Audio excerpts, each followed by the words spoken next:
以下內容可能令到大家情緒不安，請各位聽眾自行選擇。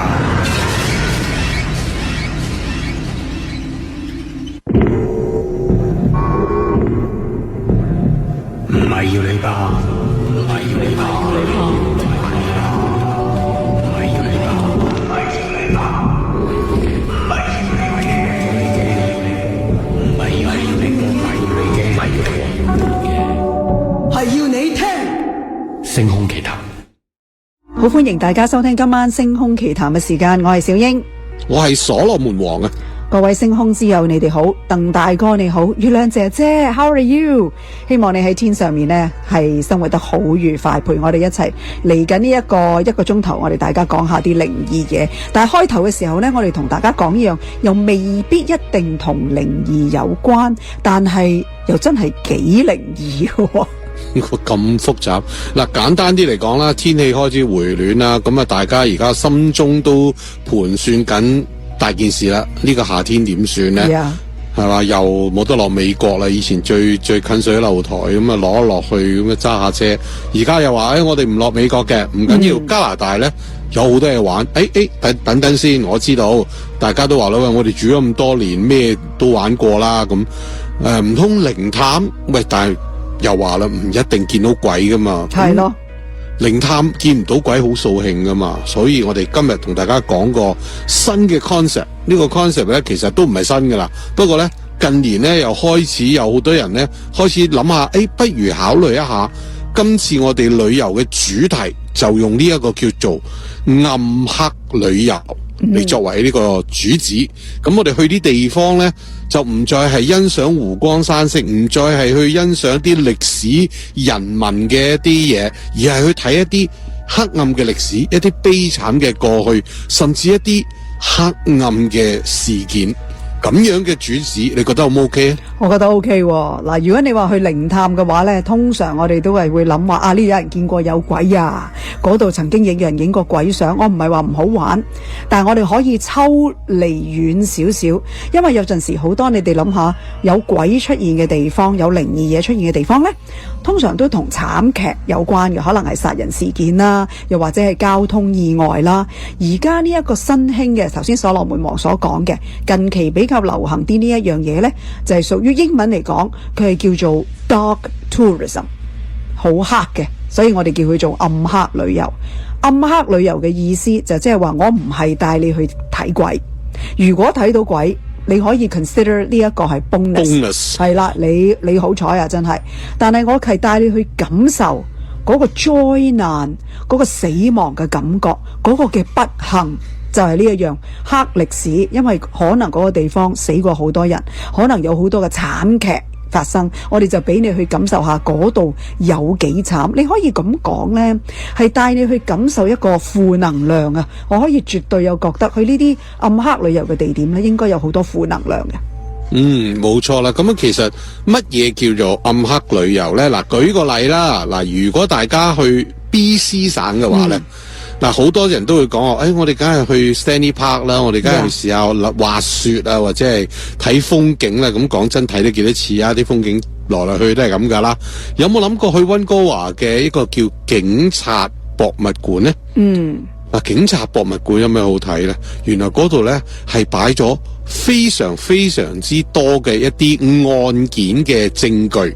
嗱，包括咗一啲武器啦，一啲假嘅一啲錢唔見得光嘅嘢啦，甚至一啲兇器啦，甚至仲有好多唔同嘅案件嘅一啲歷史嘅一啲記錄啦，甚至有驗屍記錄添。嗱，暗黑旅遊呢，就代表我去睇一啲嘢係同一啲黑歷史有啲關係嘅。可能你去到呢個警察嘅博物館，你會睇到當其時呢，就係用呢一對手扣嚟到撻走呢一個 BC 省最出名嘅連環殺人案。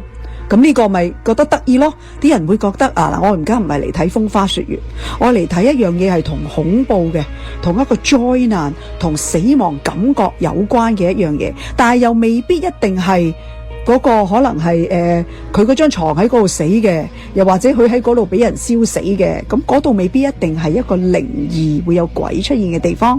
但係唔知點解嗰一樣嘢，你又會覺得我睇到呢件物件又會覺得好特別嘅喎，嗰個感覺，好多人中意呢一味嘢嘅喎。喂，咁你唔記得喎？我哋都講過噶啦。如果嗰樣嘢的而且確係當時兇手嘅用過嘅一件兇器啦，或者係嗰個受害者身上邊嘅其中一件物件嘅話呢，其實佢係會吸收咗佢嘅怨靈啦，或者吸收咗行兇者嘅嗰啲邪氣喎，所以係你喺呢一個妙思淫裏邊所見到嘅嘢呢，你隨時有機會會有驚喜噶。嗱，啱啱亦都講咗啦，叫得做妙思淫呢，梗係唔係齋睇咁無聊啦。嗱，佢原來呢仲有一啲互動嘅一啲過程啦，等大家可以參與查案、破案，甚至可以感受一下係啲當時嘅行兇者或者係受害者喺當時嘅一啲感覺添。嗱，比較出名啲，我唔知有冇 Alberta 嘅聽眾啊嚇。其中一個呢，而家好多人甚至喺 YouTube 上面有一啲嘅旅遊達人係直情攞呢個地方嚟到做。哇！如果你想嚟 Alberta 感受下加拿大嘅暗黑旅遊，你就一定要去感受啦，佢叫感受啊，因為你未必一定見到鬼㗎。我哋要分開嚟講，唔一定係一定見到鬼，但係嗰度的確有慘劇發生。呢一個呢，就係發生喺1903年 Alberta 好出名嘅 Frank Sly 啦。你好似好了解呢一樣嘢嘅喎。嗱，個名叫好得意啊 ，Frank Sly 其實係兩樣嘢嚟嘅。Frank 咧係當時嗰度喺山腳嘅一個礦產小鎮，即係當時因為喺呢一座山裏邊咧係有一個煤礦嘅，咁喺佢山腳下邊咧就有一個小鎮，嗰啲居民咧基本上全部都係喺呢一個煤礦裏面做嘢嘅。咁啊呢一座山咧，佢嗰陣時其實都有歷史嘅。佢話原來喺幾百年前咧有兩 group 嘅印第安人就喺嗰度打大交，就打到咧昏天黑地。忽然之間咧喺個山上面就有一嚿好大嚿嘅嗰個石灰岩就碌落嚟，就砸死咗兩邊最好打嘅一啲勇士。咁當時佢哋兩邊嘅人咧就窒咗，跟住望一望呢嚿石咧，忽然間佢哋有感而發，覺得呢一個咧係山上面嘅神靈俾佢嘅一個暗示，就話唔好再自己人打自己人啦，停止。咁於是咧，兩班人咧就因為呢件事咧就定下咗呢一個和約。咁呢一座山同埋呢個地區咧，佢哋就同佢改咗個名，叫做烏鴉巢穴嘅 Passing。即係點樣解釋就眾說紛紜啦。總之就咁樣解釋。好啦，咁啊經過咗幾百年之後咧，有一日咧，佢哋就喺1903年4月23號朝頭早4點鐘。咁咧當時咧個礦洞咧就已經係停產㗎啦，即係啲工人返晒去瞓覺。咁啊咁啱咧就有幾個咧係當時負責運呢啲煤走嘅 CP Rail 嘅工人。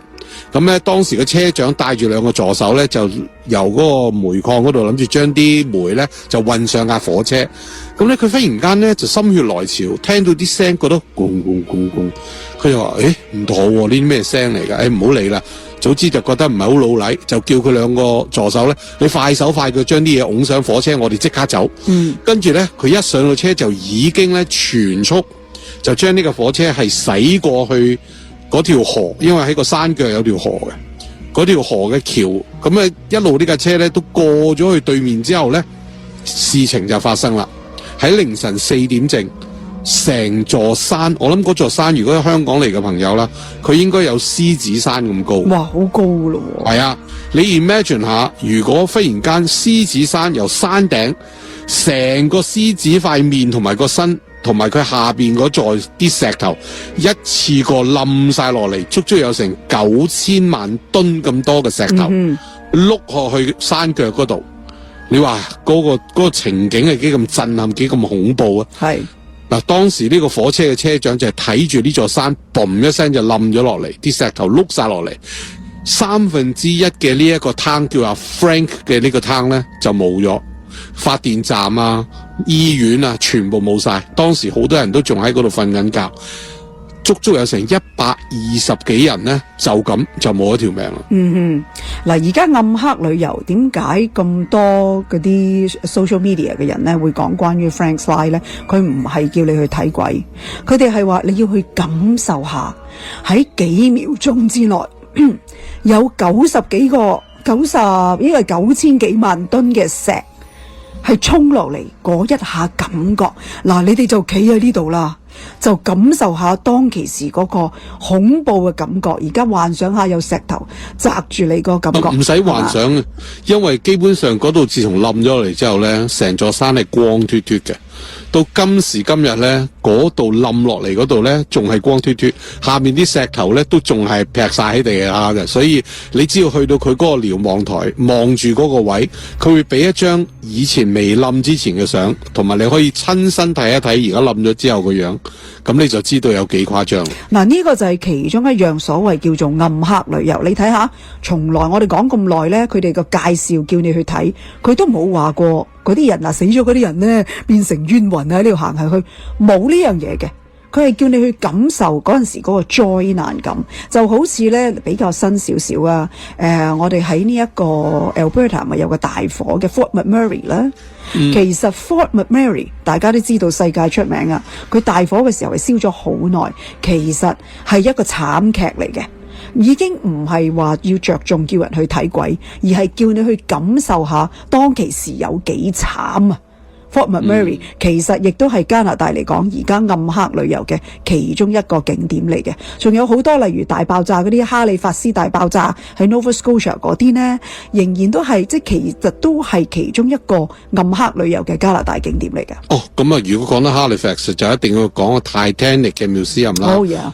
同埋當時好多人嘅一啲無名墓碑啦，因為佢哋有好多屍體，佢哋揾咗之後根本冇辦法證實到佢嘅身份，咁唯一就只可以用一個無名碑咧，就將佢安葬喺嗰度嘅。嗱，可以咁樣講，暗黑旅遊如果係你杯茶嘅，或者你聽咗好多，譬如2018年嘅時候 Netflix 甚至做咗一個好特別嘅一個系列嘅，就係叫做 Dark Tourist。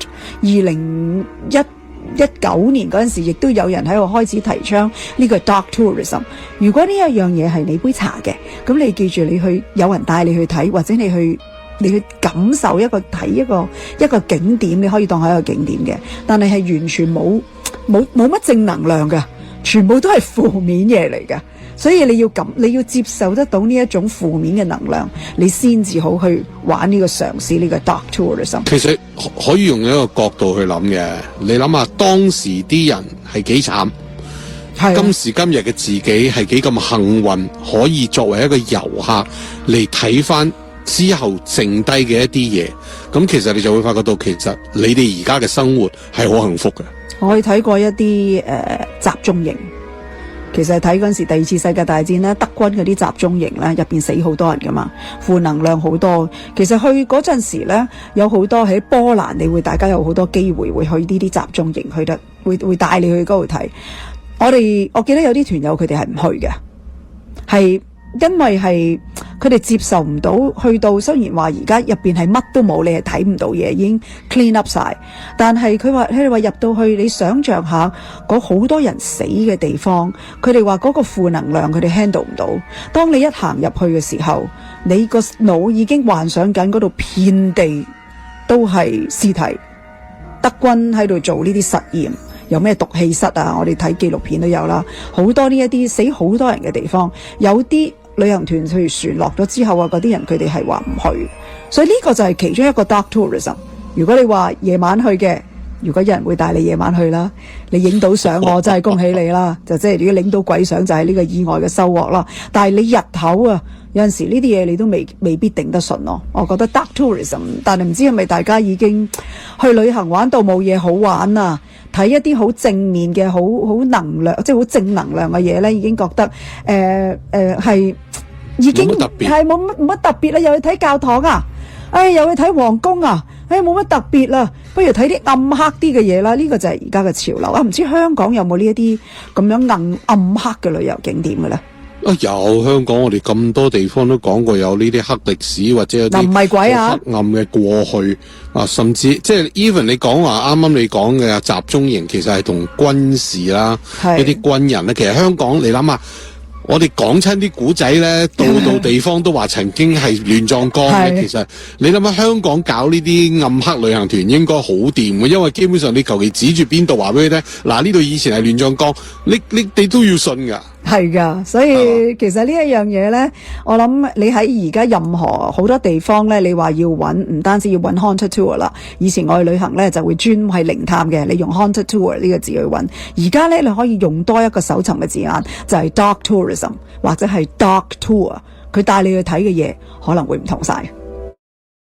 翻嚟星空奇談啦，咁頭先小英講得咁開心啊，講起呢個波蘭嘅集中營，咁我諗下，其實我哋好多聽眾咧，佢哋旅遊嘅能力咧無遠弗屆嘅，加拿大本土未必滿足到佢，咁好多人都要去歐洲，咁我哋就話不如講下歐洲，我哋今日想同大家講嘅一個幾好嘅黑 dark tour 嘅目的地，不過真係你夠膽，你真係可以試下夜晚黑去喎，小英。係㗎，但係嗱，我哋頭先第一節所講嘅叫 dark tour 暗黑旅遊，同靈探咧，其實真係中間嗰度一線之隔㗎咋嗬。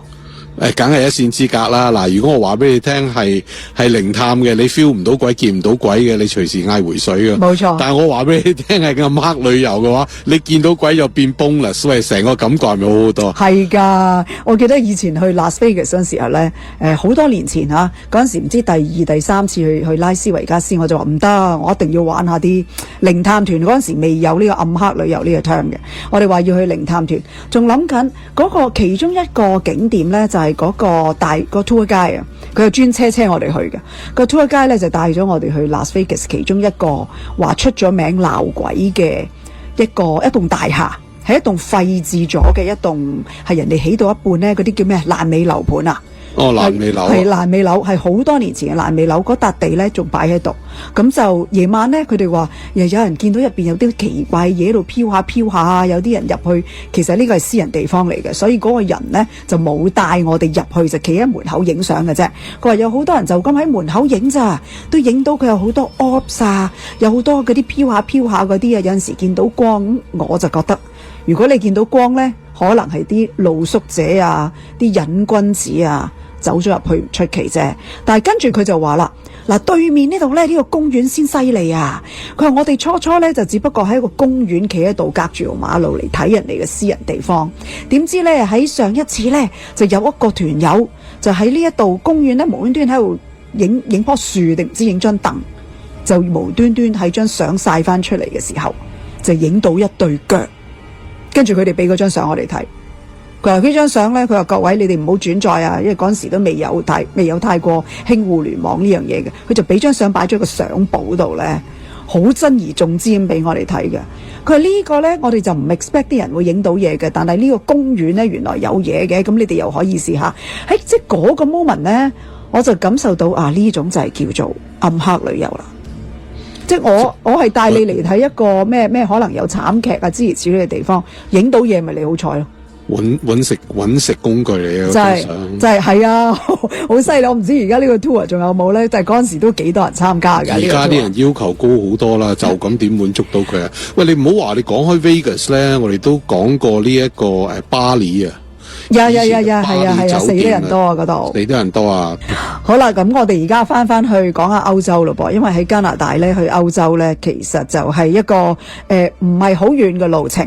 咁如果你去開波蘭咧，即係特別你坐河輪咧，你就會經過波蘭嘅，因為你會行多瑙河啦。咁你就唔好錯過嗰啲機會咧。而家帶你睇嗱，呢個唔係靈異旅行團啊，係叫做暗黑旅遊。佢哋會帶你去睇嘅就係集中營。其中有一個咧，好似係叫做Birkenau 呢一個集中營咧，就係因為佢係，如果我冇記錯，Anne Frank 喺呢度死嘅，安妮之家個安妮。我哋講緊咧荷蘭咧嗰個好出名嘅安妮之家，佢嗰個安妮咧 Anne Frank 咧，佢係寫過一本書啦。安妮寫嘅 Anne Frank 寫嘅呢本咧係叫《少女日記》，咁呢本日記咧係被譯成幾十個國家嘅文字嘅。小妹妹只係得個12、13歲嘅啫，咁佢係為咗逃避納粹黨嘅追捕，佢哋一家8口咧就匿埋喺佢自己位於阿姆斯特丹嘅一間佢哋自己嘅屋嘅一個秘密嘅一個密室嗰度啦，係長達3年。到最後尾咧，其實係被人出賣，所以今時今日咧，邊一個出賣佢哋，令到佢哋全部喺集中營死晒，淨係死剩個老豆，其實到而家都仲未知嘅。嗰個人唔知嘅收個下場會係點咧？即係收尾嗰2年點啊！即係唔知佢啲後人會係點咧？從來而家都冇人知嘅。咁呢一個集中營咧，就可以係話係波蘭其中一個好多人去嗰度參觀嘅一個集中營，因為一路講咧，嗰個人話俾你聽，呢一度咧就係嗰陣時嘅毒氣室，呢度咧就係焚化爐，啲屍體咧全部係愛嚟做實驗嘅，個個死晒啲屍體度咧就搭一個一個搭滿晒喺呢一度嘅。當其時好多慘叫聲，呢樣嗰樣，睇埋啲圖片，嗰陣時嘅歷史嘅圖片，冇話過俾你聽有鬼嘅，但係當你去到嗰陣時，你係感受嗰個所謂叫做負能量係好犀利嘅，同埋特別仲有一個呢，如果你話想感受下嘅呢，就係嗱，呢個又另類嘅黑暗嘅感受，就唔關死嘅人事啦，係關嗰個話事權嘅。第2次世界大戰德國入邊，其中一個引起第2次世界大戰嗰個首腦啊，嗰個罪魁禍首嘅，大家都知係邊個噶啦？希特拉啊嘛，係啦，希特拉呢，佢喺德國柏林自殺噶嘛，咁但係佢嗰個暗黑旅遊呢，就帶翻你去波蘭，去佢最自豪、最光輝嗰陣時嘅指揮基地，係叫做Wolf Lair， 我唔知中文係咪叫做狼之家，定應該點讀？咁上下啦，狼寵啊，狼寵啦，係啦，係帶你去睇嗰度嘅啦。嗰度呢，你可以話有冇人死過？當然有啦，好似日本仔一樣，佢哋會帶啲人去嗰度槍斃都會㗎，但係嗰一度就係當其時一大堆嘅最高級嘅德軍，包括希特拉，就喺嗰度再喺度商量緊佢哋嗰啲攻打第二啲國家啊，嗰啲咁嘅指揮中心嚟嘅，指揮中心好犀利嘅。嗰個地方，佢哋就話俾你聽，你要感受下德軍嗰個壓力。佢哋有嗰陣時有啲嗰啲戰車、嗰啲坦克車嗰啲都會喺嗰度，同埋一個個介紹。嗱，呢個房呢，就係佢哋愛嚟做喺度開會商量軍事策略嘅地方嚟嘅。嗱，希特拉呢，就最中意坐呢個位㗎，即係啲人呢，係中意呢個感覺咯。然之後就話傳聞啊，嗱，呢度就講鬼啦，呢度要講鬼，唔多唔少賴到少少。傳聞話希特拉係會個鬼魂係以最靚仔嘅情況係會喺嗰度出現嘅。即係唔係爆晒頭嗰個，爆晒頭嗰個呢就會喺佢自己柏林嗰度自殺嗰度出現，話唔定。但係呢度你會睇到係一個啲軍嗰啲鬼魂呢，個個着到好四正噶，然後嗰啲軍靴呢，行嗰啲軍靴嗰陣時嗰啲聲呢，啲人話嗰啲鬼魂就會喺呢度出現，嗰個叫 Wolf Lair。喂，咁個 Wolf Lair 咧，其實就係佢最光輝時間啦，因為係佢開始打呢一個歐洲戰線嘅時候，佢最初期嘅同埋最前線嘅一個指揮中心嚟嘅。咁啊，嗰度咧係最高峰時期咧，成3000個軍人喺嗰度駐紮嘅。咁同埋我哋有一套電影咧，如果大家有睇過咧，係阿 Tom Cruise 做嘅，叫 Valkyrie 啊。佢嗰陣時就係佢飾演一個德國嘅軍人，其實佢係一個首腦咧，就係去安排一個政變嘅。咁咧佢就帶住一個炸彈，就諗住喺呢一個 Wolf Lair 嘅會議室裏邊咧，就係炸死希特拉嘅。咁但係點知陰差陽錯咧，就係冇炸死希特拉。咁之後咧，佢就諗住係佢嘅政變已經成功，諗住已經炸死咗佢噶啦。咁佢就第一時間咧，就已經坐飛機翻到去柏林咧，就開始進行佢嘅政變。咁佢當時已經有好多高級軍官啦，有好多軍人啦，都係支持佢嗰邊嘅，因為其實佢哋係唔同意希特拉嗰種嘅手法嘅。咁啊就成件事咧，到最後咧就係失敗收場啦，因為希特拉冇死到。咁因為佢冇死到咧，有好多原本話要變節嘅軍官咧都投降啦。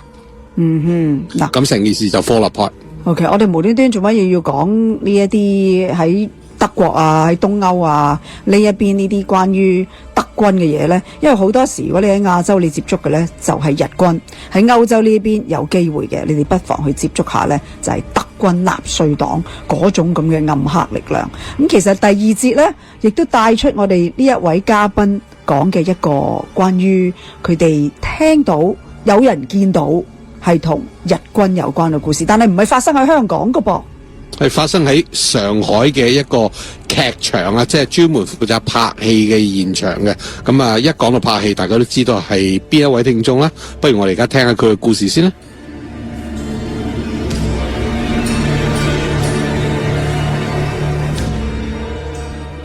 今次我要分享呢件事呢，就係我喺大陸拍做電視劇嘅時候遇到嘅靈異事件。嗰個地方喺邊度呢？就喺上海郊區一個松江嘅地方啦。咁個片就叫車墩片場。當時小弟係同大陸一個平台嘅合作拍電視劇，一套國共內戰嘅電視劇啦，威諜戰有日本侵華嘅內容啊，件事係咁嘅。當晚我哋就拍一套街景，係講兩個國共嘅間諜，大家喺條街嗰度就追殺對方嘅。咁我哋人係好多，都成個鋪都70幾人。咁我拍到1點鐘，差唔多2點到啦。喺我哋嘅主景向前行大概20尺咧，就轉彎入去有一個位咧，係另一個景嚟，有啲屋嘅景嚟。咁我哋拍下，因為我哋都係現場收音，突然間就聽到好大聲，有人喺度好似嗌救命咁啊，有啲人喊啊，咁就聽到有啲人係講日本話，唔知係講乜嘢，好嘈好嘈。當晚我哋都奇怪，因為成個景係得我哋嘅劇組係租咗嘅，冇第二個劇組再喺呢條街或者喺附近拍戲。因為點解咧？我哋拍電視劇多咗現場收音啦，就唔會俾其他劇組喺附近拍戲影響我哋嘅收音啦。咁跟住我哋嗌場務去睇啦，cut機嗌場務去睇咩事？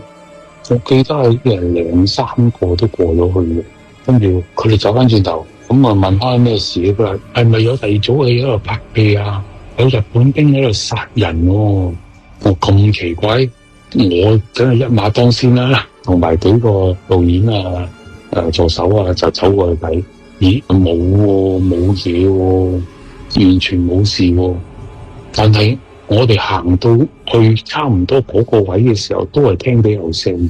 去到嗰度係乜都冇。咁嗰幾個場務就咧，頭先係好多人日本兵喺度殺人，啲人係跪晒喺度喺度斬頭嘅。我話你係咪真係見到啊？3個場務都話我哋真係見到。我話如果真係拍戲嘅，咁夜晚戲冇理由冇打燈㗎，但係又冇燈冇成喎。我哋又唔見到其他劇組機器啊、車啊喺度喎。我哋當暫停啦，咁啊冇乜都冇啦。再冇聲，我哋繼續拍。第二日我哋就揾翻個現場製片，因為大陸拍劇咧就分外聯製片、現場製片同埋生活製片。揾翻個現場製片，去問翻嗰度嘅管理員。聽現場製片講，個管理員都50、60歲嘅。咁佢話以前呢度係真係亂葬崗嚟嘅。點解亂葬崗咧？係日本仔打上海嘅時候咧。最先亦都會喺嗰度經過咧，就濫殺啲無辜嘅平民啊、搶掠啊咁樣。但係我自己冇見到。如果我見到，我仲唔嗌攝影師攞部機去拍低啲 footage 第時用咩？另外，我就想分享多件 UFO 嘅事件。呢件事件咧，係修哥石修同我講嘅。咁呢件事就發生喺香港西貢嘅。咁佢話有一次，佢就同啲朋友坐遊艇由西貢出海，去到一個叫做半月灣嘅地方附近啦，準備夜晚喺度釣下啲魷魚啊，食下嘢啊，傾下偈咁嘅。佢話大概係11點零鐘到咧，係一班朋友就見到有一個碟形嘅物體係由半月灣再向公海嗰邊嚟飛入嚟。係越飛越近，越飛越近嘅，應該係一架雙層巴士咁大啦，係遠睇啊，但係都好遠好遠嘅。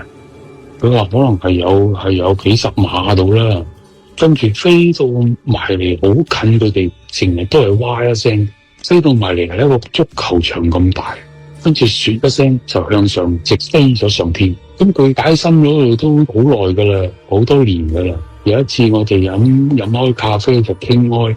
有單咁嘅嘢喎，你覺得係咩嚟咧？我話你見到係咩？我懷疑都係 UFO 嚟嘅，咁大個人第一次見。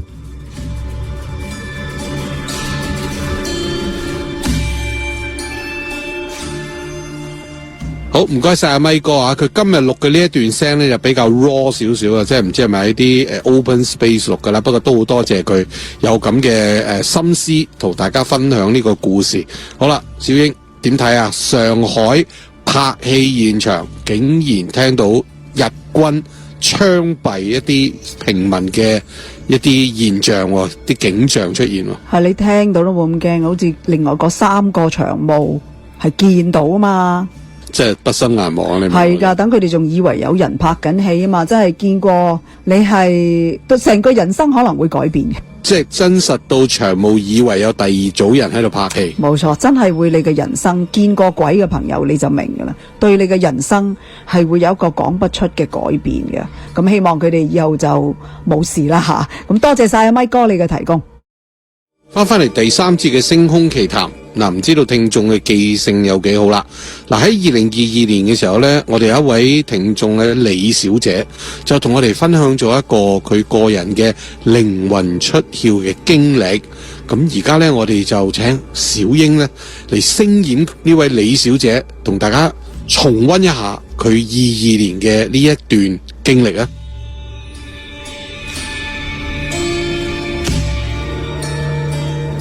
我想同大家分享一件啱啱發生嘅事。尋晚2點幾嗰陣，因為我想去洗手間，我就醒咗。我平時呢就唔係點屙夜尿嘅。尋晚可能係飲多咗水，去完廁所之後呢，我就瞓唔着，一直係咁到啱啱頭先差唔多6點幾鐘，我先至瞓得着。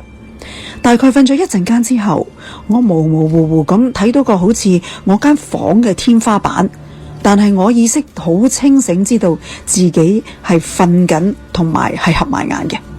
我就心入邊叫自己醒，第一次冇問題，眼開到，我感覺到個人呢翻返嚟現實嘅世界。咁之後呢，我又繼續瞓翻啦。我個心諗，唔知可唔可以好似頭先咁試多一次呢？呢個過程好快，大概幾秒，我好快又瞓翻着。瞓着咗之後，又真係俾我試到喎。我好想強調，我絕對係肯定自己係冇開眼嘅，而我唔係發緊夢。呢個係我個人嘅感覺，我真係好難解釋到俾各位聽。首先呢，入我眼嘅唔係我間房嘅天花板。我當其時係合埋眼，我冇開眼嘅，但係總之我睇到嘢。但我睇到嘅唔係我間房嘅天花板，而係模模糊糊一片灰灰地，個底有啲好似個黑色框框咁有格仔嘅天花板，中間有一盞燈，同我間房嗰一盞呢圓形嘅白燈就好似嘅。咁喺呢個時候，我開始感覺到有耳鳴，少少耳鳴。當我慢慢嘗試，我想睇清楚前面啲乜嘢嘅時候，呢啲係咪就係你哋成日所講嘅靈魂出竅呢？然後我就嘗試慢慢喐我嘅身體，不過我喐唔到，但係眼前嘅天花板就越嚟越清晰。而當眼前嘅嘢越嚟越清晰嘅時候，我個耳鳴就越嚟越嚴重，仲聽到有人喺度吱吱浸浸。我個身體開始麻痹，而當我耳鳴大聲到好似心跳咁大聲嗰陣呢，我就覺得好唔對路啦。周圍又有一堆好似外星話咁樣嘅嘰哩咕嚕，我個心喺度不停叫自己醒啊醒啊。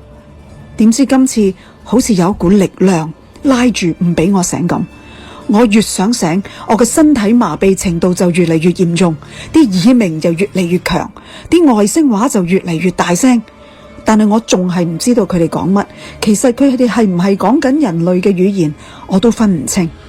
然後我好努力咁喺個心入邊猛咁叫自己醒啊醒啊，又努力咁喐下自己啲手指，再不停喺度數咩呢？1、2、3、4、5、6、7、8、9、10，不停係咁數，不停係咁數。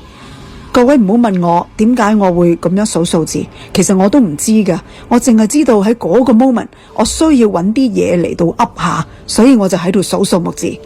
最後係介乎現實同埋唔知乜嘢 dimension 之間，我來回咗幾次之後，我就成功醒咗，翻嚟現實嘅世界。呢個經歷令到我好驚，所以我一醒咗，我就覺得呢件事我唔寫低唔得，我就即刻寫低，然後 post 咗俾你哋。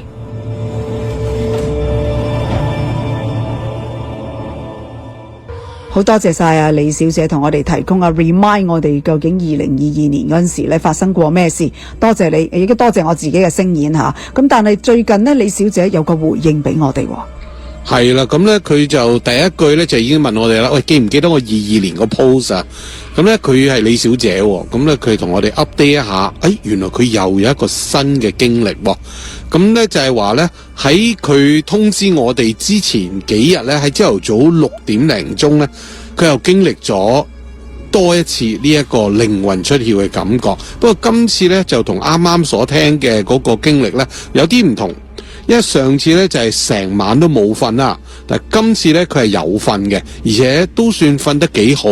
不過都經歷咗呢一個經驗嗱，同埋佢覺得今次咧就冇上次咁多之前嘅整色整水啦，一嚟咧就發生。佢話可能咧係因為佢前幾日咧去咗玩，就行咗好多路，所以咧個體力方面咧就好攰啦。咁咧所以咧今次咧就俾佢體驗多一啲嘢。佢話今次咧同上次比起上嚟一樣嘅地方咧，就係佢一合埋對眼就可以睇到嘢。嗱，佢都唔係好識得形容嗰種嘅感覺。咁即係話好似合埋眼瞓緊覺，但係又可以睇到出邊嘅嘢嘅。不過咧今次咧佢就冇上次咁清楚地可以見到個天花板，佢只係望到一個好模糊嘅空間，跟住咧就聽到好大聲嘅一啲噼里咔啦嘅雜聲。咁即係好似以前嗰啲電視機咧，當收咗台之後咧，咪變得喳咁樣嘅聲嘅。嗱，但係喺中間咧，佢又聽到一把女人聲。但係呢把女人聲咧，佢好似講咗一句嘢，但係又聽唔清楚佢講乜嘢咁樣嘅。咁跟住咧，佢就感覺到自己嘅手咧係好痹，好似俾成幾萬支針喺度拮咁樣。咁於是咧，佢就醒咗，而且係即刻醒添。咁嘅感覺好似成件事只係發生咗2-3分鐘，可能係因為佢潛意識裏面有啲驚啦，所以就暗示佢自己，喂，係時候要醒啦，咁都唔一定。不過經過今次之後呢，佢有新嘅體會，佢覺得其實佢唔係靈魂出竅咁簡單，佢覺得佢自己直頭係去咗第二個空間。咁就問下我哋點睇喎？哇，好犀利！其實我都幾驚，因為唔係佢自己可以控制得到嘅事啊。如果係好似我哋有啲聽眾咁，係學習或者自己試圖想去用唔同嘅途徑去靈魂出竅，總之跌又好，升起又好，大家記唔記得好多方法？呢種你有個心理準備，但係佢2次發生，仲係事隔咗差唔多3年，又再一次翻嚟，有冇啲乜嘢？係佢自己可以諗下喺事件發生之前佢做過啲乜嘢呢？同埋夢呢，好老實講啊，佢夢有陣時你當你自己發緊夢先算啦。夢係一樣好難解釋嘅嘢，但係佢又話佢肯定自己唔係發夢，因為佢眯埋眼會見到嘢。呢一下呢，其實係真係好難形容，我覺得。喂，但係你要記得佢講過一樣嘢，係佢瞓着咗喎。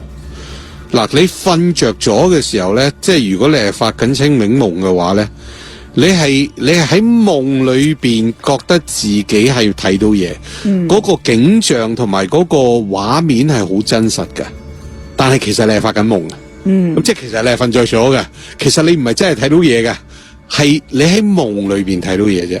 2次都係6點幾。What happened with 6點幾？呢個時間係一個上面一個疑團。6點幾其實天光噶啦，已經。你睇邊度嘅啫？香港啊嘛。你話香港就好似冇加拿大咁變態嘅，6點幾個天已經白晒啦。係咯，但係6點幾應該係開始天光噶咯噃。開始咯，即係仲係暗暗地。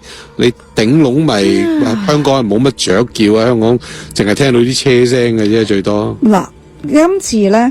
一樣係隻手會好痹嘅，所以大家要諗住記住嗰個感覺，個手會好痹，又係聽到有聲，但係上一次呢，就係好似外星人咁好嘈，同埋有耳鳴，今次係冇耳鳴嘅，但係就有把女人聲同佢講，佢去咗第二個空間，我唔知啊，真係諗我唔識得點樣分，究竟佢冇解釋過點解佢覺得佢去咗第二個空間喎。佢話佢感覺啦，唔似係靈魂出竅，因為靈魂出竅呢，其實你係會見翻可能一啲景象，你見到自己嘅廳。佢話佢上一次見到自己嘅天花板啊嘛，係咯，眼燈差唔多樣，但係呢就牆好似有啲格仔就唔同一樣嘅，但係至少佢認得到自己嘅天花板啦。但係今次佢唔係見到天花板，一去到就見到啲即係佢自己都未見過嘅一啲好模糊嘅空間，呢個就可能係佢認為未必係靈魂出竅喎，因為出竅應該係你見到個實際嘅情況噶嘛，嗰個景象噶嘛。嗱，咁我大膽俾多一個假設咧。好啊。佢上次佢靈魂出竅嘅時候，佢認得個天花板，但係佢唔好認得埲牆。有冇諗過其實佢係喺同一個地方，不過唔同嘅時間空間呢？嗱，如果你間屋上手或者係下一手，佢裝修過間屋。咁你個天花板係唔同，係差唔多噶，但係你埲牆可能又已經轉咗第二樣嘢咧。係咪？好啦，咁呢個如果係佢上次3年前嘅夢境嘅解釋，咁又可以解釋到，因為當時喺嗰個空間，可能佢聽緊嘅音樂，可能佢當時做緊嘅嘢，唔係呢一位李小姐有認知嘅，甚至佢可能去咗一個完全唔同嘅時間。嗰樣嘢係佢完全唔知道發生緊咩事，所以佢覺得係刺耳，所以佢覺得係咩？但係今次呢，佢就見唔好模糊，佢見唔到個天花板，咁會唔會佢都係喺翻同一個地方？不過去到一個時間，係佢而家呢一間房已經唔再存在，或者係仲未存在呢？即係你又好似係少少嗰個 multiverse 或者係 parallel universe 嗰個境界，即係佢個時間空間，佢個靈魂係飄咗出嚟嘅。上一次驚嚇啲，即係頭先我哋講嗰個故事驚嚇啲，因為佢話感受到有人掹住佢，唔俾佢翻入去自己嘅身體啊嘛，佢仲要不停喺度數數字。3年之後嘅今次，我覺得個驚嚇嘅程度係少咗嘅，所以可以慢慢分析。但係有啲共通點，就係個手回避，同埋都係6點鐘。What happened？ 我真係唔知，要靠各位嘅聽眾，你哋覺得呢？或者有冇聽眾，你聽完李小姐所講嘅嘢之後，你曾經自己感受過啲差唔多嘅嘢呢？如果有嘅，我希望各位能夠報料俾我哋聽，等大家可以有個討論嘅空間，可以發掘到更多嘅嘢。我哋嘅報料電話熱線。當然啦，大家知噶啦，就係 WhatsApp 437-980-1430 1-437-980-1430，你可以講俾我哋聽又得，文字打俾我哋又得，又或者電郵俾我哋都無任歡迎嘅 ghost889@am1430.com。咁啊，今日呢，我哋啲時間亦都差唔多夠啦，咁以下嘅時間呢，我哋就交俾蕭文藝嘅靈音樂叉。靈音樂叉星期六晚帶大家體驗一下世界流傳多年嘅奇怪歷史。我哋都知道中華文明有5000年，古埃及文明喺公元前3100年左右開始，而世界上最早嘅文字係蘇美爾人文字，5200年前。而世界最早期嘅人類文明係兩河城邦文明，6500至到6000年前。咁弱弱咁問一問，咁在之前有冇？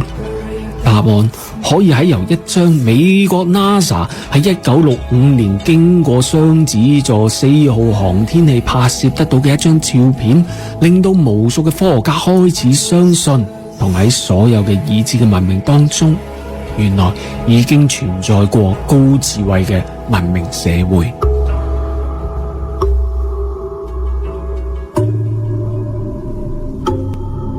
1965年 NASA 嘅雙子座4號航天器經過一望無際嘅撒哈拉沙漠西部當中，拍攝到一個巨大同心圓地形，整體非常之平坦。而呢一個巨大同心圓地形叫做理查德結構，又或者最多人認知為撒哈拉之眼。如果想維基揾下呢一個大圓地形嘅成因，喺科學嘅解釋其實只係一個隕石坑。咁嘅解答底下，今集就可以死句拜，之後喺網上邊就會俾人鬧足一個禮拜。咁而家開始揭秘啦噃。呢一張撒哈拉之眼第一次出現之後嘅2年，美國中情局 CIA 對照片當中嘅巨型之眼展開咗一項代號名為磁極計劃嘅神秘行動。而該計劃雖然表面上就話係對探測地球磁極嘅科研項目，但係隨着喺2005年嘅解密文件被曝光之後，一個曾經被掩蓋其真相呢，就逐漸浮出水面。喺呢一份嘅機密文件當中，顯示出該任務嘅目的以及撒哈拉之眼嘅字句。而文件當中有2處嘅關鍵信息，竟然係俾人刻意刪除咗。而第一處較細被刪除嘅係，佢哋係利用一架空中嘅運輸機進行數據採集，但係該機械嘅設備當中所用嘅數據接收裝置就冇公開係咩型號同埋咩用途。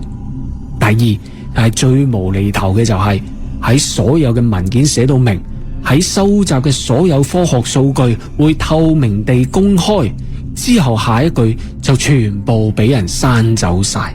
咁係咪此地無銀300兩嘅牌坊掛到所有人都睇得到？其實事件並唔係咁簡單。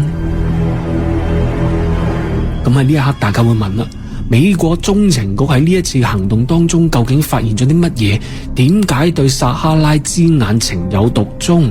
原來呢一切嘅一切竟然同失落咗嘅遠古文明亞特蘭提斯有關。關於亞特蘭提斯最早嘅記載，可以喺古希臘哲學家柏拉圖嘅2部對話錄當中揾得到。相傳亞特蘭提斯係位於直布羅陀海峽對面嘅海域呢，就係由海神波塞冬所建立嘅王國，而第一任嘅國王係叫做阿特拉斯。而亞特蘭提斯嘅王國係擁有先進嘅科技以及高度發達嘅文明，但係喺進攻雅典之前就遭受到大洪水，成為一個連船都去唔到嘅地方，自此就消失於歷史之中。不過根據現代嘅衛星圖片顯示，喺直布羅陀海峽嘅對面，除咗一片深不見底嘅大西洋以及一望無際嘅撒哈拉沙漠之外，根本就唔存在關於柏拉圖所講嘅亞特蘭提斯神話之城。當然啦，事實唔會就咁結束。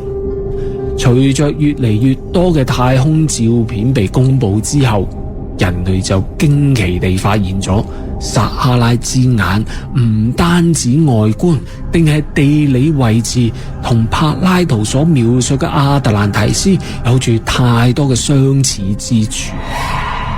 喺柏拉圖嘅原文當中描述亞特蘭提斯係咁嘅：群山環繞，向海而下。而喺衛星嘅照片中，撒哈拉之眼嘅地形結構完美地符合群山環繞嘅特徵，而喺巨眼周圍更加可以見到曾經被洪水雕刻出嚟嘅大地印記添。而科學家更加印證出撒哈拉沙漠喺遠古時期係一片生機勃勃、存在大量非洲叢林像嘅綠洲，同柏拉圖所提及過亞特蘭提斯島上邊曾經棲息過大量嘅象群不謀而合。仲有科學家喺沙漠當中發現大量嘅遠古鯨魚骸骨。更加巧合地嘅係，撒哈拉之眼直徑有23.5千米，同柏拉圖所描述嘅23.49千米僅僅只係相差0.1千米。而有趣嘅係，毛里塔尼亞境內嘅撒哈拉之眼附近嘅部落仲流傳咗一個古老嘅傳說。相傳統治毛里塔尼亞嘅第一任國王係叫做阿特拉斯，而亞特蘭提斯嘅第一任國王亦都係叫做阿特拉斯。而根據毛里塔尼亞人嘅敘述，佢哋嘅祖先阿特拉斯係嚟自於北邊嘅大山，而佢所建立嘅國家位置正正就係撒哈拉之眼。咁所謂嘅北山喺邊度呢？阿特拉斯呢個人物喺歷史當中係有冇出現過呢？根據現代嘅衛星地圖，喺毛里塔尼亞北邊確實係有一條山脈係叫做阿特拉斯山脈，而呢個名字係以古希臘神話泰坦神阿特拉斯而命名，而咁啱咁巧，大西洋嘅古希臘亦都被稱之為阿特拉斯海，所以阿特拉斯喺歷史上真係存在過。